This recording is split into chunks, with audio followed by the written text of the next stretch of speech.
America's super-rich are rarely quiet types. Just this week, for example, its richest man, Elon Musk, used his platform, X, to promote himself and another noisy billionaire, Donald Trump. China's wealthiest are more tight-lipped. When Colin Huang, founder of Pinduoduo, an e-commerce site, this month displaced a bottled water tycoon to become China's richest man, his public reaction was typical, utter silence. He has thrived while towing the party line and keeping quiet. Mr. Huang was born in 1980, as China's economy was starting to open up. His parents were factory workers in the eastern city of Hangzhou. He was good at maths and hardworking. He later admitted regretting not having had more fun in his youth. A talented student at the prestigious Hangzhou Foreign Languages School, a liberal and Western-influenced institution, he went on to a new elite degree program offered at Zhejiang University, also in Hangzhou, and finally a master's in computer science at the University of Wisconsin. On graduation in 2004, he got a software engineering job at Google, then a small Silicon Valley startup, and returned to China for the company, resigning in 2007 to start his own businesses. By 2015, he had built 3 moderately successful companies, and was looking for something new. China's tech scene at the time was dominated by giants like Alibaba in e-commerce and Tencent in gaming. Mr. Huang's companies were in both those businesses.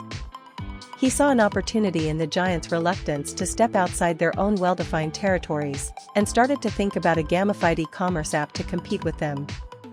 He had also noticed how his mother and her friends would carefully track grocery prices and band together to buy at a discount. Pinduoduo, which means something like shop more together, integrated social features like group buying. Mr. Huang's company quickly came to dominate the market in areas the e-commerce giants had neglected, with an initial focus on allowing small farmers to sell products directly only. He was not focused on providing luxury to the rich.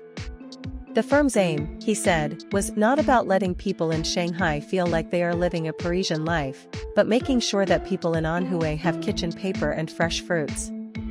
From rural areas, the company then expanded into cities. But cost remained the focus.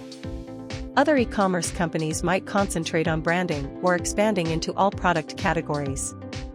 But those were, Mr. Huang said in 2018 during an interview with Caijing, a Beijing magazine, a perspective from within the Fifth Ring Road, in central Beijing, a reference to the perceived elitism of China's capital. The company's focus was, he said, on the vast majority of Chinese people.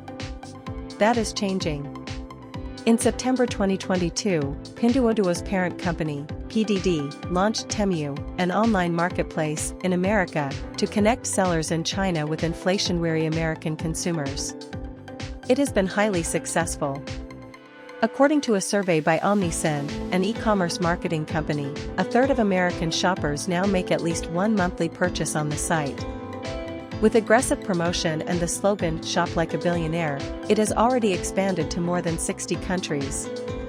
As China's consumer market slows, the recent growth in Mr. Huang's net worth, made up mostly of his 25% stake in PDD, has largely come from Temu's success abroad. But the company faces challenges. It is still loss-making, and many of its sellers in China are unhappy about what they claim is a rise in recent months of the penalties Temu charges for late delivery or other failings. Meanwhile, regulators on both sides of the Atlantic are tightening the rules governing online platforms. Back in China, Mr. Huang seems to have successfully avoided becoming a target for officials by making himself into what the government would see as a good billionaire. He has learned from the mistakes of another Hangzhou-born billionaire, Jack Ma, the outspoken head of Alibaba, who disappeared for several months in 2020 after criticizing regulators. He appears to share Xi Jinping's commitment to the goal of common prosperity. Mr. Huang donated a 2.4% stake in PDD to charity. The priority he gives to lifting rural people out of poverty echoes the Communist Party's own rhetoric. Although only in his 40s, he has also stepped back from frontline leadership, resigning first as chief executive at Pinduoduo and then as chairman of its board in 2021, to make way for a new generation of leaders. According to a shareholder letter, he has gone to pursue his personal interests in food and life sciences, and has also donated $100 million to support agricultural research at his alma mater, Zhejiang University. But, like becoming the richest man in the world's second superpower, these are things Mr. Huang does not make much noise about. Perhaps the most important lesson he learned from Mr. Ma's plight was to keep a low profile. He has said almost nothing publicly since 2021,